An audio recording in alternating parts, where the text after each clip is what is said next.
awalnya bikin apa ya, desain wedding dress tuh tertariknya kayak gimana? Jadi sebenarnya berawalnya tuh dari akhirnya kita minta di toko bahan ini untuk custom. Dia custom tuh sampai ke Eropa. Kalau lama sih bisa setahunan lebih. Sekarang kita mau main game, Kristi. Pecel lele atau ayam geprek? Aduh, nggak bisa sih Kak. Bawa tas biasanya apa sih yang dibawa sama fashion designer sama? Nah terus aku tuh selalu bawa meteran. Nih kemanapun. Wow, buat apa? Karena Kalau lagi down itu apa yang biasa kamu lakukan? emang sebenarnya menurut aku kerjaan desain itu berhubungan banget sama mood. Ya, Jadi kayak man.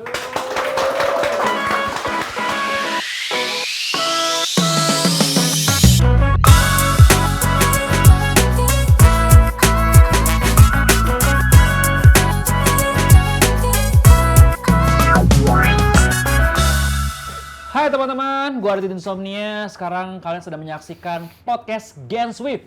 Podcast yang bakal ngebahas banyak hal seputar kreativitas dan juga segala hal yang berkaitan dengan produktivitas khusus buat kalian generasi yang Swift abis. Dan di episode kali ini spesial banget. Gue kedatangan tamu yang mungkin sudah seliburan di FYP kalian. Dan buat kalian yang mungkin tertarik sama fashion atau wedding dress, kayaknya udah kenal deh sama konten-konten beliau. Siapa lagi kalau bukan Kristi Basel!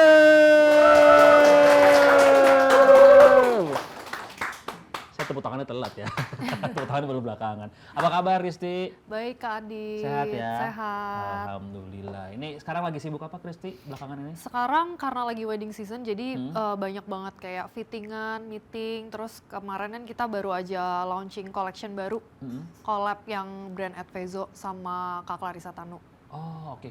Ini tadi kamu bilang wedding season, berarti memang akhir tahun banyak orang yang menikah ya? Iya bener, biasanya tuh antara Agustus sampai Februari yang bener-bener orang kayak nyari-nyari tanggal bagus gitu. Oh iya juga ya, jadi disesuaikan dengan tanggalnya ya? Betul. Kalau tanggal, ibarat tanggal atau bulan-bulan paceklik tuh di bulan apa aja biasanya? Yang low season ya maksudnya? Iya. Oh itu kayak Mei, Juni, ya Mei, Juni lah, Mei, Juni, Juli. Itu mereka jarang ini ya, jarang ada Sebenarnya pernikahan gitu di tanggal segitu. sebenarnya tergantung sih, kadang-kadang tuh kalau yang buat orang Chinese mereka kayak di bulan-bulan itu tuh nggak ngerayain wedding, tapi ada yang buat kayak orang Indo itu merayakannya di bulan-bulan itu. Oh oke. Iya. Cuman tetap kayak memang high seasonnya itu biasa Agustus sampai Februari sih. Agustus sampai Februari. Wah ini sebuah fun fact yang cukup menarik ya buat kita ketahui. Nah, tapi mungkin Kristi bisa di-share gak ke teman-teman? Awalnya bikin apa ya, desain wedding dress tuh tertariknya kayak gimana? Jadi sebenarnya berawalnya tuh dari waktu dulu masih kecil banget, suka ngeliatin oma itu suka banget jahit. Jahitnya tuh bukan cuman jahit kayak bener-bener bikin baju atau gaun aja gitu, tapi dia tuh suka kayak misalnya ngeliatin ada baju-baju kita yang bolong, udah kayak lepas jahitan atau kancing yang lepas tuh, dia sengaja kayak nyari-nyariin untuk kayak dibenerin. Gitu. Jadi sebenarnya aku tahu dia tuh cara mengkomunikasikan perhatiannya kayak gitu. Orangnya tuh jarang ngomong gitu, jadi introvert banget. Nah makanya mungkin dari situ aku karena terekspos banget dari masih kecil ngeliatin dia dan aku suka banget sama karya-karya dia.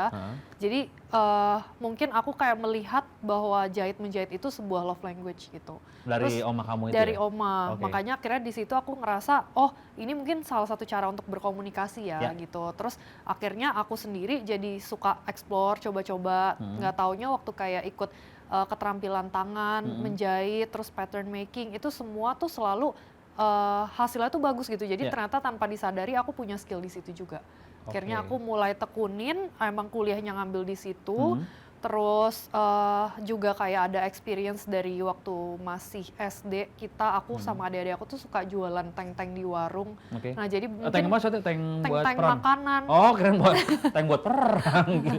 Buat makanan. Kayak jajanan jadul gitu, dari kayak kacang tanah sama apa gula. Iya, terus akhirnya ya mungkin kayak berbekal kayak pengalaman untuk jualan, dagang sama jahit-menjahit, akhirnya aku mencoba untuk buka di fashion.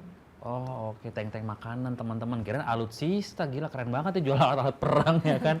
Nah ini berarti tadi oma kamu ngejahitnya kan orang-orang terdekat aja ya, keluarga aja? Iya, keluarga doang. Nggak mungkin tiba-tiba ke pasar, bolong mas ya jahitnya bajunya nggak? Iya, nggak gitu ya? sih, nggak sekepo itu nggak sih. Gitu, oke.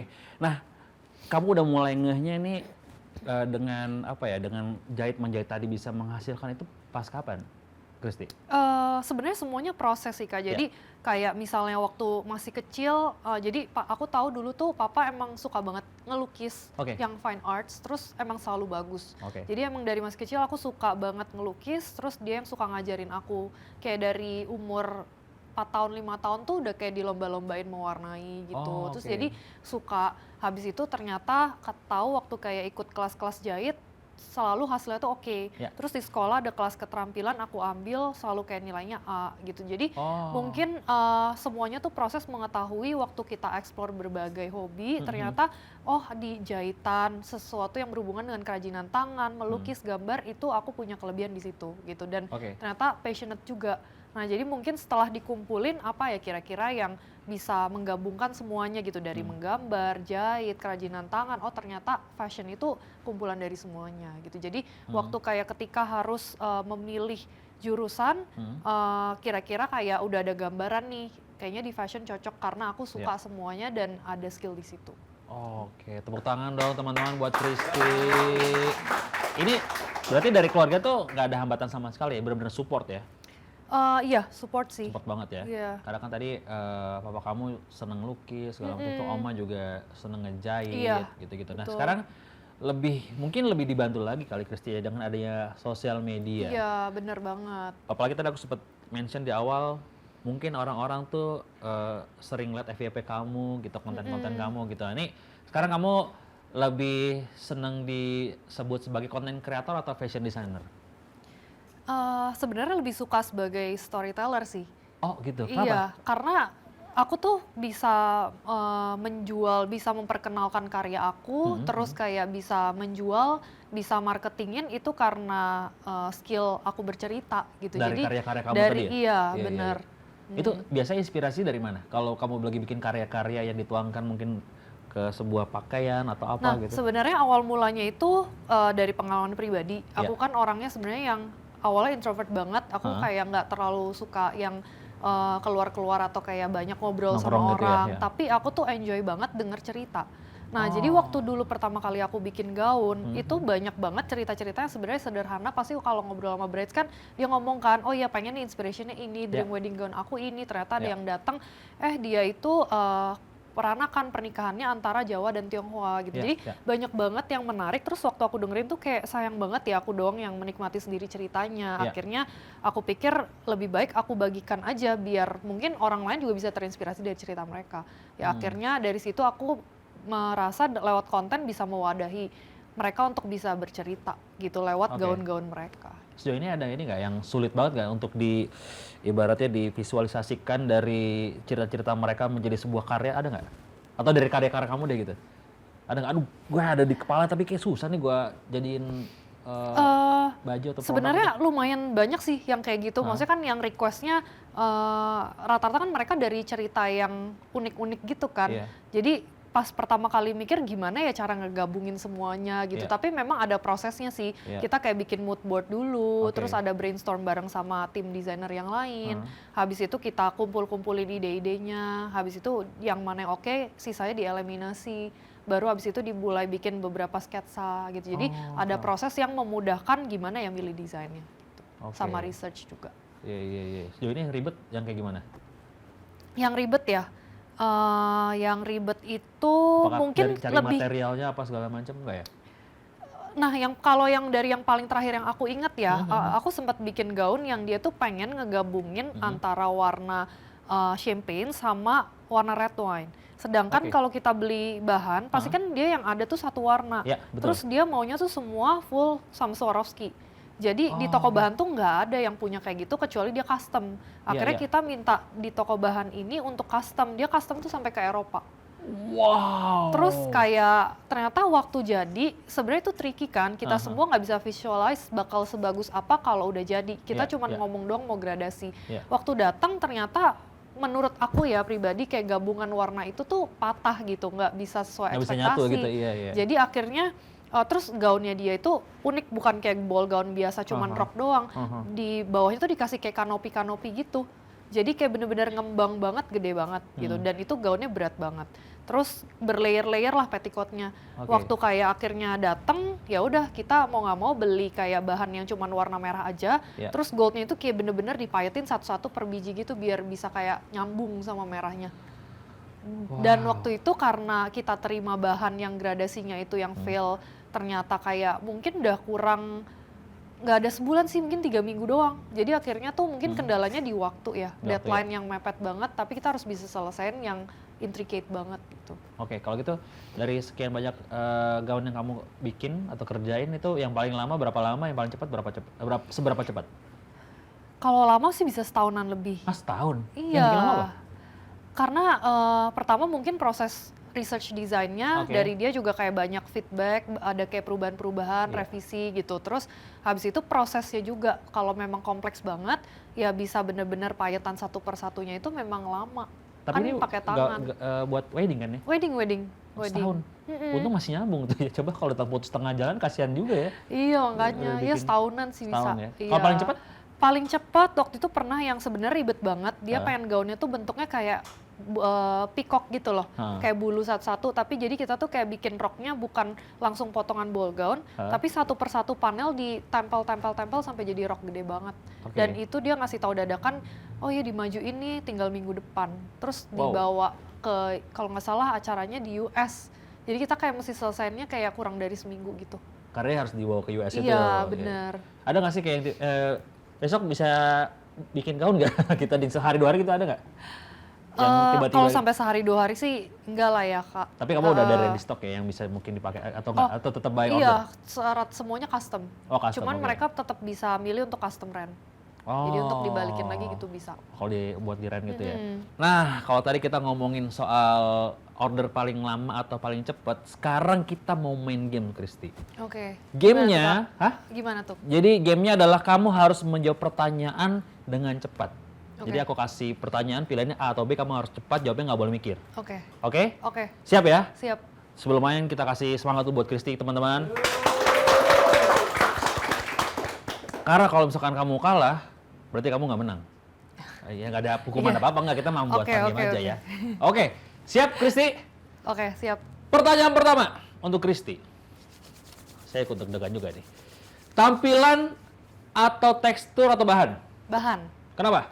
Karena bahan tuh beragam banget dari yang simple, cuman lace-lace, sampai yang benar-benar full payet. Jadi dari bahan itu sendiri udah bisa menentukan gaun bakal sesimpel apa atau sebagus apa. Oke, berarti bahan tuh ya? Bahan. Oke, lewat pertanyaannya. Yang kedua, black and white atau colorful? BW. Karena paling aman, soalnya aku kan juga di industri wedding kan, wedding gown semua putih. Oke, yang colorful nggak ada ya sama sekali? Sebenarnya ada, tapi jarang, kayak mungkin 10%. Oke, berarti lebih milih black and white ya? BW. Oke. Yang ketiga, kerja di rumah atau di kafe? Rumah. Kenapa? Aku dari dulu sampai sekarang selalu rumah, kantor, studio, workshop nyambung semua. Jadi kayak biar bisa dikontrol kerjanya langsung cepet gitu. Oh oke. Kalau di kafe nggak pernah?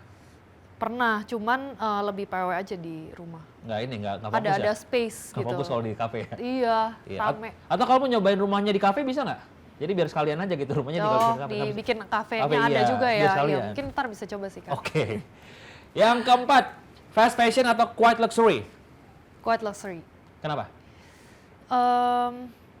Aku lebih suka kayak yang berhubungan dengan details, custom, lebih personalized. Yeah. Oke.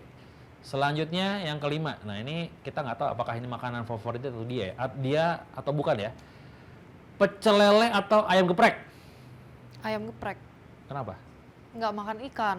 Kayak nggak suka itu loh, takut ketelan tulangnya gitu. Soalnya dulu pernah makan ikan pas masih kecil, ketelan tulangnya sampai sakit leher seminggu gitu. Pakai nasi anget. Iya, habis itu turunnya karena nasi anget. Tapi habis itu jadi udah males gitu Kak. Trauma sama tulang ikan ya? Nggak sampai trauma, cuman udah deh males gitu. Kecuali dikupasin sampai kayak udah nggak ada lagi tulangnya. Wow. Langsung nih ada pekerjaan buat kamu yang sedang nganggur. Ngupasin ikan lele untuk Christy Basil. Oke, berarti ayam geprek ya? Oke, iya ayam geprek. Semua ayam geprek suka? Atau ada? Iya, semua sih. Oke sih makan sih. Oke, pedas berarti suka aman ya? Aku nggak makan pedas, tapi Nggak bisa juga. Ayam geprek tapi pedes. Oh iya sih ya. Iya. Oh ya pedes dikit masih bisa sih. Masa ayam geprek pakai kolak? Kan susah kalau manis ya. Oke, pedesnya sedang aja berarti ya? Sedang. Oke. Yang keenam, Advezo atau by Christy Basil? Aduh, nggak bisa sih Kak. Kenapa? Nggak bisa milih. Hidup itu pilihan. Nggak bisa, dua-duanya anakku. Emang nggak ada yang bisa paling sayang gitu? Atau yang duluan gitu prioritasnya? Mungkin gini sih, kalau untuk waktu prioritasnya pasti lebih banyak ke custom. Soalnya itu personalized, harus ke masing-masing orang. Kalau custom kenapa? Yang custom by Christy Basil berarti? Yang by Christy Basil. Okay. Kalau Advezo itu kan sebenarnya masih yang mass production kan, jadi dia masih yang kayak bisa di-handle sama orang lain. Paling aku tuh kalau misalkan ada big project aja, yang kayak collab-collab gitu. Udah supervisi, udah ini ya? Iya, ada tim juga. Ada timnya, oke. Nah yang ketujuh, offline shop atau online shop? Online banget. Kenapa? Kalau aku tuh kayaknya harus datang ke offline dulu baru bisa beli. Walaupun udah dicek-cek online. Gak apa-apa sih sebenarnya menurut aku sih. Soalnya aku juga ada offline store kan. Cuman tetap offline store itu cuman menurut aku di mana ya? Dia tuh tempat untuk orang bisa ngelihat fisik langsung barangnya. Tapi untuk penyebarannya, untuk dapetin traffic terbesar itu dari online. Jadi orang pun datang ke offline karena dia udah nemuin kita dulu di online. Lebih mudah meraihnya, targetingnya lebih tepat juga. Iya, make sense ya. Oke, nah ngomongin soal online, pertanyaan terakhir ini, TikTok atau Instagram? TikTok sih, karena aku mulai pertama kali di TikTok. Oh gitu? Iya. Apa yang menurut kamu yang lebih dimudahkan oleh TikTok daripada Instagram? Soalnya yang bikin pertama kali ada short videos itu kan di TikTok. Terus dia juga yang bikin di mana algoritma itu bisa menyebarkan ke yang sesuai dengan apa yang jadi interest kita. Terus kayak dia bisa ngebaca behavior kita. Terus udah gitu kalau misalnya kita nge-post satu konten, contoh kalau dulu tuh di Instagram kan orang kalau jualan pakai iklan ya. Terus kayak di TikTok ini sekarang dia nggak usah pakai iklan, dia udah langsung bisa nargetin ke orang yang dia tahu pasti suka. Jadi kayak iklan gratis gitu kalau kita viral. Nah kita cuma tinggal, dan maksud aku di dalam short video sekarang itu, kita tuh kayak ajang kreativitas aja, bukan siapa yang paling terkenal atau yang paling populer, tapi orang biasa aja juga bisa ngeviralin produk mereka gitu, asal mereka kreatif. Oke, kita kalau gitu terusin lagi, game-nya udah kelar. Tepuk tangan buat Christy teman-teman. Nah, kalau kita ngomongin TikTok lagi nih, masih inget gak konten pertama kamu yang kamu share di TikTok terusnya jadi rame banget? Itu kayaknya waktu pandemic, terus kayak sebenarnya TikTok pertama kali kan entertainment banget lah ya, yang kita tahu kalau misalkan orang buka tuh dulu yang dance, joget-joget gitu ya. Cuman kayak recehan gitu-gitu. Tapi pas itu aku ngerasa kayak iklan tuh udah mahal banget, terus semua orang tuh hopeless banget sama yang di sosmed yang lain gitu. Jadi akhirnya aku buka-buka terus nonton, aku keracunan banget sama satu konten. Konten ini dia tuh kayak proses bikin gaun gitu. Terus bener-bener dari awal sampai akhir detail banget, sampai jadi kayak before after gitu, dari yang kayak nggak ada apa-apanya, bahan doang biasa, terus tiba-tiba jadi gaun cantik banget. Terus waktu aku buka ternyata dia bisnis account Kak di New Zealand, dan ternyata dia seorang desainer. Itu jadi aku langsung kepikiran saat itu, oh ternyata di luar itu bisa dia pakai konten yang bercerita kayak gini, terus dia bisa bisnis ini, orang tuh nontonin dan suka banget gitu. Akhirnya aku ngerasa, oh ya mungkin di Indo belum ada sih, tapi ada chance-nya, berarti aku bisa ngelakuin hal yang sama. Terus akhirnya aku coba ikutin juga, cuman bedanya kalau dia tuh waktu itu nggak ada storyline-nya ya, aku tambah-tambahin cerita kayak tentang kliennya aja. Oh dimodifikasi ya, jadi lebih menarik gitu ya. Betul. Berarti kamu sudah memulai bisnis by Christy Basil sebelum pandemik berarti ya? Sebelum. Akhir 2018. Akhirnya disempurnakan lagi dengan konten-konten di TikTok tadi gitu ya? Iya, betul. Biasanya dapat ide dari mana Christy untuk bikin konten yang konten sebenarnya dari gitu? klien-klien aja sih, dari cerita-ceritanya mereka aja. Inspiration dari mana, konsepnya apa, terus kayak cerita mereka gimana sama pasangannya, itu aku ceritakan kembali lewat konten. Lewat konten yang tadi kamu bikin gitu ya? Keren. Nah Christy, walaupun tadi kamu mention kalau kamu lebih seneng kerja mungkin dari studio, rumah gitu kan, ya mungkin jarang banget kalau ke kafe, kalau mungkin ketemu klien aja kali ya. Betul. Nah kan sekarang kamu bawa tas, biasanya apa sih yang dibawa sama fashion designer? Dalam tas aku ya? Iya, sama konten kreator juga gitu sih, apa sih? Kita lihat ya. Nggak apa-apa kan? Boleh dong, boleh. Nah sebenarnya aku tahu sih ini yang kayaknya biasa kalau mungkin kayak dompet gitu kan pasti lumayan wajar ya, orang pasti selalu bawa. Aku nggak pernah bawa, emang ada isinya, jadi nggak pernah bawa dompet. Power bank sih, karena takutnya kalau HP baterai habis bisa ngecas. Wah, itu penting banget. Biar nggak lost kontak sama klien-klien ya, sama tim juga ya. Bener, nah terus aku tuh selalu bawa meteran, nih kemanapun. Wow, buat apa? Karena jadi dulu tuh dari pernah satu pengalaman, kan tadi kakak bilang kan aku jarang keluar. Tapi kalau keluar tuh pasti ketemu klien. Betul. Terus pernah tuh kayak dulu awal-awal ketemu klien, terus kayak cuman ngobrol-ngobrol, bukan sebenarnya nggak ketemu klien, jadi ketemu temen dikenalin, terus ini nih fashion designer loh, kayak yuk bikin baju aja sama dia, terus aku nggak bawa, jadi aku nggak bisa ngukur. Tuh, padahal kalau nggak saat itu juga bisa langsung jadi klien, jadi aku pikir bawa aja. Jadi siap-siap. Siapapun kalau ketemu bisa jadi klien. Iya benar-benar. Nggak mungkin kan tiba-tiba, sebentar saya ukur dulu ya. Nggak mungkin pakai jengka, jadi pakai meteran. Pakai meteran. Oke. Terus sama yang selalu aku bawa juga tuh ini, kantong ini selalu ada isinya kayak poin-poin script gitu. Oh kirain jimat tadi. Skripnya dia apa nih? Ini tuh kayak post-it, nah yang bikinin tuh biasa ini nih Vino, editor aku. Oh jadi, gitu, hai Vino. Iya, jadi dia udah catetin, ini cerita klien ada namanya beda-beda, ini Melianti, Michelle gitu. Jadi dia udah bikin poin-poinnya tentang per klien itu apa aja, terus habis itu nanti aku kayak tinggal panjangin jadi skrip gitu. Oke, jadi gini, misalkan aku mau jadi klien kamu nih, kita ketemu, kita meeting nih ya. Iya. Terus cerita gue pengennya begini nih, Kristi bla bla bla bla bla. Jadi kamu mendengarkan, Vino yang nyatetin. Atau enggak, kamu kita juga? Jadi sebenarnya kita udah ada kayak gini, kameranya nyala. Udah ada kamera nyala, nanti dia dengerin lagi, dia catetin. Gitu. Oh, dirangkum ya? Iya, dirangkum. Kayak apa sih yang kayak jadi highlight, misalnya kemarin dia pengen bikin Cheongsam, tapi Cheongsamnya tuh nggak mau kayak yang oriental, ada Phoenix-Phoenixnya gitu, tapi isinya tuh kayak bordiran satu kota Melbourne. Ternyata dulu dipropose di situ. Nah, jadi makanya tuh dicatetin, terus ada apa aja di situ, kayak ada bridge-nya, terus kayak mungkin ada bangunan-bangunan di sana lah gitu yang dimasukin di point out. Oh, oke. Berarti rangkuman dari pembicaraan kamu sama si klien, dibikin rangkuman sama si Vino, terus kamu bikin lagi skripnya, idenya seperti apa gitu nanti. Oke. Terus ada apa lagi, Kristi? Nah, ini terakhir yang selalu wajib banget ada, aku selalu bawa ini sih laptop Acer. Wow, ini laptopnya Acer? Iya, aku pakainya Acer Swift 14. Kenapa kamu suka Acer Swift 14? Soalnya kan selalu kerja kemana-mana mobile, terus aku mesti kayak kapanpun aku ada ide harus bikin skrip, aku bisa langsung nulis. Dan biasa harus ada device yang buat masukin raw footage aku kan. Nah kalau di HP pasti nggak cukup, jadi aku masukin sini. Terus kalau aku butuh udah harus kayak deadline konten, aku bisa langsung ngerjain, langsung edit di sini. Jadi dikumpulin dalam satu device ini, menurut aku penting sih, kayak mendukung banget aktivitas aku sekarang yang benar-benar padat, semua kumpul di sini. Betul, jadi memang device itu penting banget untuk mendukung kamu yang lagi sibuk karena aktivitas kamu kan, tadi ketemu klien, terus harus bikin skrip segala macem. Iya. Kristi boleh coba pegang nggak? Boleh dong. Wow, ringan sekali, bahkan bisa masuk ke tas Kristi yang nggak gede ini ya. Bener. Sangat praktis jadinya. Praktis banget ya. Kemana-mana aku bisa tinggal bawa ini. Oke. Berarti dari semua pekerjaan kamu yang bikin skrip, tadi ngedit video tuh kamu semua ngerjain nih berarti ya? Iya. Walaupun tadi bantu sama Vino juga kan ya? Iya, bener-bener ya. Dia paling ngasih poin-poinnya aja, tapi aku masukin ke sini semua sih. Terus habis itu ntar anytime kayak aku ada ide, aku tinggal ngetik bikin skripnya. Oke. Berarti dengan bantuan laptop ini apa yang kamu kerjain sendirian, Kristi? Iya, soalnya semua udah bisa di sini kan. Iya. Apa aja tuh yang biasanya kamu lakukan dengan Acer Swift 14 ini? Nah, paling pertama sih yang sering banget pasti skrip.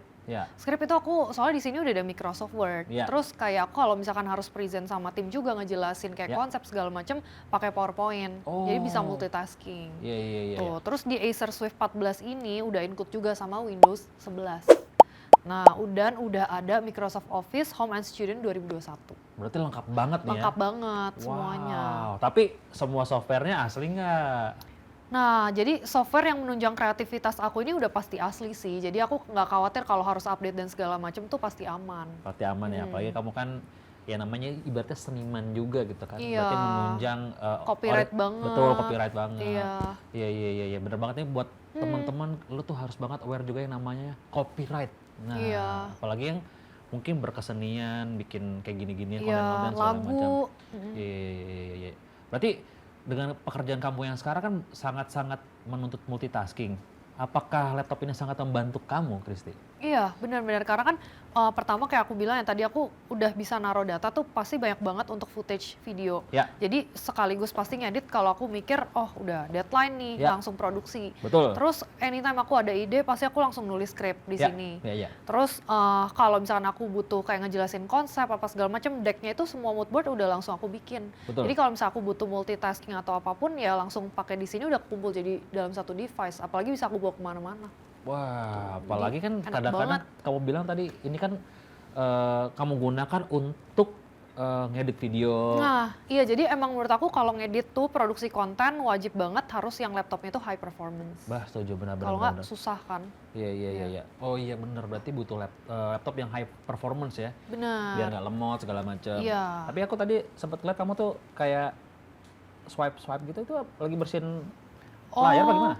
Bukan, jadi ini tuh touchscreen. Makanya yang aku suka banget, ini tuh responsif banget. Jadi aku tuh kalau misalnya mau ngedit, kan nggak perlu kayak harus pakai mouse lagi. Iya. Jadi aku udah bisa langsung pencet-pencet aja. Nanti misalnya butuh data footage yang mana dipindahin, di-cut, di timeline. Iya, udah langsung enak banget kan, langsung pakai tangan, enak pindah-pindahin. Terus kalau aku kayak mau research dari sosmed, aku scroll timeline, aku udah langsung nge-scroll aja pakai tangan.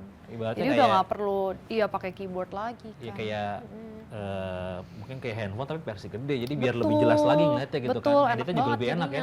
Iya.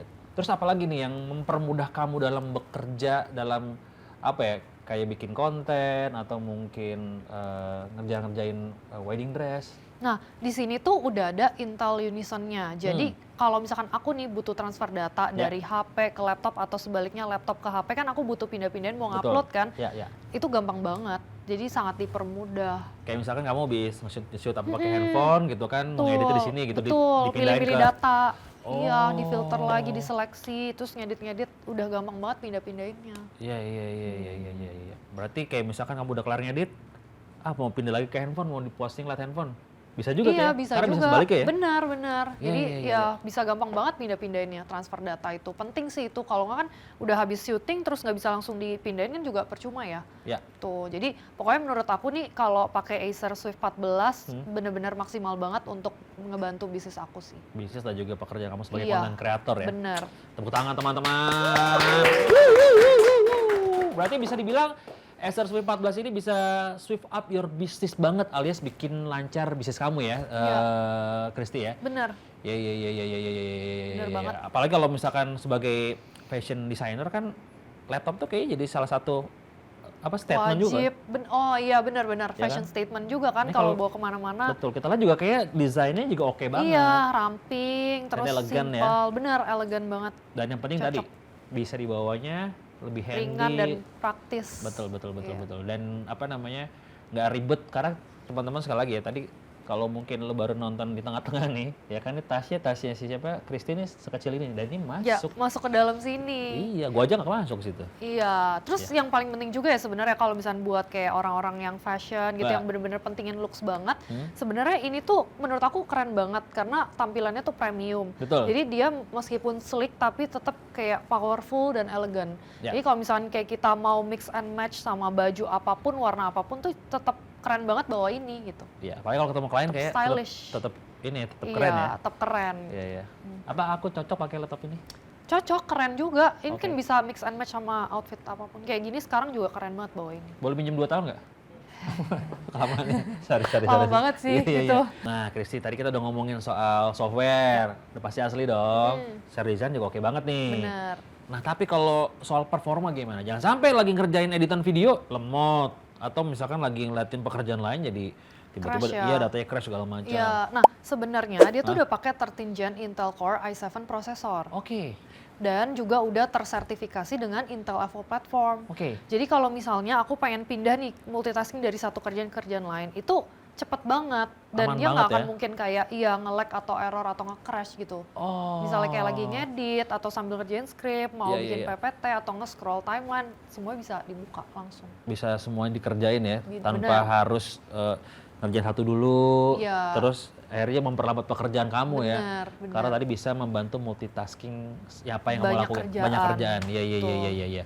Nah, Christy, selama kamu berkarir sebagai fashion designer ini, sebenarnya klien itu lebih banyak di mana? Di Jakarta kah? Atau mungkin di luar Jakarta? Atau mungkin di luar negeri ada juga? Nah, sebenarnya uniknya karena kan aku lewat konten. Jadi malahan tuh 80% klien aku tuh dari luar daerah dan dari luar negeri. Banyakan tuh yang kayak nggak bisa ketemu langsung justru. Oh jelas, kalau dari luar Jakarta susah kan ya? Bener. Nah, tapi makanya menurut aku tuh aman banget karena aku tuh jadi bisa gampang banget buat Zoom meeting atau kayak virtual meeting gitu sama klien-klien aku pakai Swift 14 ini. Oh oke. Emang karena dia udah ada webcam yang menurut aku jernih banget, kameranya tuh QHD dan ada noise cancellation-nya. Jadi benar-benar kalau misalnya aku kan tuh selalu ya kadang-kadang kalau sama klien meeting pasti butuh nunjukin bahan. Kalau dia detail banget, aku butuh kamera yang clear banget supaya dia bisa lihat tuh kayak gimana sih payet dan motifnya. Gitu. Lebih detail kayak bahan-bahannya gitu sama kadang-kadang bantu cara ngukur. Nah itu kan ada angka-angkanya. Jadi benar-benar kebantu banget gitu, termasuk noise cancellation ya kalau misalkan di saat itu di kantor ada yang lain juga lagi meeting, itu ya aman banget, tetap suara aku kedengeran jelas sama mereka. Ya kalau gitu suruh diam aja dianya, kamu terusin meetingnya, jadi dia pakai noise cancellation. Kecuali kalau misalkan meeting di DWP, nah itu bisa tuh kalau gitu ya, saking ada noise cancellation ya, lebih clear ya. Ya mungkin sih di DWP ya kan orang harus meeting ya sama klien DWP banget. Ya siapa tahu kan ada yang mepet-mepet kayak tadi deadline. Harus di deadline dimajuin karena mau dibawa ke Amerika ya malah tahu gitu kan. Kristi, ini yakin banget nih teman-teman yang lagi nonton pasti penasaran sejernih apa kameranya. Kameranya boleh ya, coba ya kita tunjukin ya. Ini yang selalu aku pakai nih. Jadi, nah ini nih kameranya kan dia jernih banget ya. Terus di sini tuh aku kasih tahu deh, dia tuh ada fitur juga, iya kan? Nah, yang pertama tuh yang suka aku pakai juga ini automatic framing. Jadi kalau misalnya kayak kita mau ngejelasin sesuatu, pasti kan kayak badan kita atau muka kita gerak-gerak kan kalau ngukur atau apa. Tapi dia bisa ngikutin gerakan kita, kayak dia fokus ke objeknya. Tuh. Nah, ya ngikutin. Iya kan? Bisa buat ini nih, adu penalti nih. Wah ya kan, main bola virtual ya kan, siapa tahu bisa di sini. Nah, terus yang kedua ini juga sih menurut aku favorit aku juga kalau misalkan kayak belakang lagi rame ya, kita bisa pakai background effects. Jadi misalnya lagi kayak berantakan atau apa, aku butuh cepet-cepet. Ini kalau pakai ini dia fokusnya udah cuman kita aja. Ya memang bagus sih, backgroundnya berantakan ya. Iya. Ya emang di sini saya jadi backgroundnya ini berantakan. Jadi background. Iya, bagus banget ini ya. Kristi ini bridging-nya bagus banget ya dia. Oh nah. Kayak gini, iya. Loh, udah di-blurin aja tadi. Kelihatan berantakan. Iya. Tapi nah itu banget iya jernih banget kan, makanya. Terus banyak fitur-fitur yang emang ngebantu aku banget kalau meeting-meeting sama klien tuh jadi fokus ke detail-detailnya. Betul. Berarti memang tadi Kristi bilang buat pekerjaan kamu sangat menunjang sekali, kayak nunjukin bahan, mungkin hasilnya kali ya. Iya. Kristi update itu dong, apa namanya pesanan gue nih gitu. Ini udah sampai sini nih, udah jadi ketahuan banget ya. Iya, benar. Bisa dilihat. Iya. Berarti ini memang sangat pas sekali ya. Acer Swift 14 ini buat kamu ya? Iya, cocok banget, praktis. Aku selalu bisa yang kerjaan mobile dan semua kebutuhan aku udah masuk semua ke sini. Keren, tepuk tangan dong buat Kristi dan juga Acer Swift 14. Iya. Nah kalau teman-teman nih yang lagi nonton podcast ini, misalkan punya ketertarikan Kristi mau jadi jadi seorang fashion designer, apa sih yang pertama harus mereka lakukan dan harus dijalanin? Sebenarnya pertama menurut aku emang penting butuh untuk kayak ada insight atau knowledge tentang basic dari fashion design. Jadi contohnya misalnya cara menjahit, terus cara bikin patternnya, atau kayak cara dia payet-payetnya. Nah sebenarnya menurut aku nggak perlu juga sekolah formal yang kayak sampai kuliah gitu. Jadi kuliah misalnya ngambil bidang yang lain tuh juga bisnis atau apa bisa. Karena menurut aku untuk kayak belajar basic ini kita bisa ngambil course aja. Gitu, dan course itu rata-rata apa yang aku pelajarin di kuliahan atau basic-basic yang ada di course itu juga kurang lebih sama. Nah supaya menurut aku tuh kita bisa belajar entah atau di kuliah atau yang lain, itu kita juga bisa belajar cara marketingnya. Karena kita kalau bisa bikin karya, nggak mungkin cuman punya karya bagus aja kan, tapi kita harus tahu bagaimana cara mempromosikan atau karya kita bisa dikenal oleh orang. Nah itu justru menurut aku salah satu yang crucial juga. Oke, itu penting buat dipelajarin juga ya, mungkin belajar dari sana ya. Betul. Oke. Nah, kalau memulai sebuah kamu kan memulai bisnis ini juga kan, pasti nggak mungkin smooth aja gitu, pasti ada up and down-nya. Nah, kalau lagi down itu apa yang biasa kamu lakukan supaya bisa semangat lagi, bisa ngejalanin pekerjaan kamu dengan lancar lagi? Emang sebenarnya menurut aku kerjaan desain itu berhubungan banget sama mood. Ya. Jadi kayak kita tuh biasanya pasti ngerti kalau misalnya ada mood tertentu yang bikin kita tuh dapat banyak banget inspirasi, pasti kayak nggak bisa banget tuh diganggu. Ya. Kayak kalau perlu kayak nanti deh mundur dikit makannya, atau kayak mundurnya kayak pas jam tidurnya munduran. Ya. Jadi yang penting semua keluar gitu. Okay. Ada masanya juga nggak bisa keluar, mau dipaksa gimana pun nggak bisa. Ya. Mungkin lebih tepatnya kayak nyari tahu gimana cara kita ngebangun mood kita. Betul. Misalnya udah tahu nih caranya itu biasa kalau aku dengan nulis gitu, Ya. kayak aku bacain highlight punya klien-klien sebelumnya itu bisa ngebangun mood aku. Okay. Atau misalnya kayak nontonin video mereka yang dari interviewnya. Ya. Itu mungkin aku langsung biasa kebawa nih emosi aku dari kayak emosi mereka, terus habis itu kebangun moodnya. Jadi mungkin itu sih, kayak kita cari tahu gimana cara kita ngebangun mood kita untuk dapetin kreativitas itu. Oke, nah biasanya kadang-kadang nih mood kita bisa terpengaruh jadi nggak enak, jadi buruk gara-gara mungkin lagi ngerjain kerjaan, device-nya nggak mensupport. Misalkan tiba-tiba lemot segala macam, tapi dengan Acer Swift 14 nggak dong? Enggak, aman ini semuanya aman ya? banget. Ya. Wih, mantap. Nah, itu kalau tadi pekerjaan sebagai seorang fashion designer. Kalau yang pengen jadi content creator, apa nih, ada ini nggak, ada semangat atau mungkin kata-kata yang bisa Christy kasih buat teman-teman untuk memotivasi mereka bikin konten yang bagus? Atau at least menginspirasi orang-orang itu? Iya, jadi sebenarnya ini berlaku pada bidang apapun ya, nggak harus fashion gitu. Kayak misalnya contoh di F&B atau kayak makanan, kue gitu, kita bisa cari kayak creator-creator lain atau orang yang udah pernah bikin konten yang serupa di makanan, tapi mereka viral. Terus kalau misalnya memang kayak di fashion, cari konten fashion yang mereka viral. Atau kita cari creator yang dia udah terkenal banget dan berhasil. Atau mungkin misalnya di bidang lain kayak misalnya musician yang biasa suka nyanyi atau apa, pokoknya karya apapun yang kita lihat dia viral, itu sebenarnya kita bisa pelajarin. Kita lihat apa nih pattern yang bikin dia tuh viral, mungkin gaya bahasa berceritanya, atau mungkin kayak cara storytellingnya, atau mungkin bagaimana dia bisa memberikan visual yang bagus, atau mungkin kayak cara dia ngedit atau susunan cerita. Nah itu mungkin bisa dipelajari, yang akhirnya kita bisa tahu kayak gini toh pattern dari kayak satu konten supaya bisa viral. Jadi itu pasti banyak banget ngasih kita inspirasi. Kadang kita jadi tahu durasi tuh pendek aja, jangan panjang-panjang. Misalnya clickbaitnya itu mungkin bisa bikin yang kayak gini nih gitu. Terus klimaksnya tuh bisa naruh kayak cerita-cerita yang lebih emosional. Jadi ya itu sih beberapa kayak tips aku kalau biasa bikin konten. Aku bisa lihat dari punya orang dulu yang lagi viral, aku pelajari, pasti ada patternnya yang bikin kita paham, kenapa sih konten ini viral. Kita bisa ikutin, jadi benchmark lah ibaratnya. Wah, terima kasih Christy sudah memberikan kita tips yang baik untuk menjadi fashion designer dan juga jadi content creator. Thank you juga lo udah invite aku, Kak Adit. Aku senang banget loh Christy. Dan mungkin buat teman-teman yang nonton di rumah pengen senang juga, karena gue mau kasih berita baik buat lo yang minat beli Acer Swift 14, lo bisa dapetin voucher berupa diskon 10% maksimal Rp1.000.000 untuk setiap varian Intel Core i7 prosesor. Makanya buruan beli sekarang juga dan cek vouchernya di sini. Atau di sini. Terima kasih Christy Basil. Thank you, Kak. Sekali lagi kita salaman, sampai ketemu lagi ya. Happy banget aku bisa sharing. Aku juga senang banget kalau bisa mampir ke Gen Swift, bisa kasih banyak insight buat teman-teman yang lagi nonton di rumah. Dan teman-teman yang lagi nonton juga jangan lupa ya untuk like, komen, dan juga subscribe YouTube-nya Acer Indonesia. Oke, sampai ketemu lagi. Bye.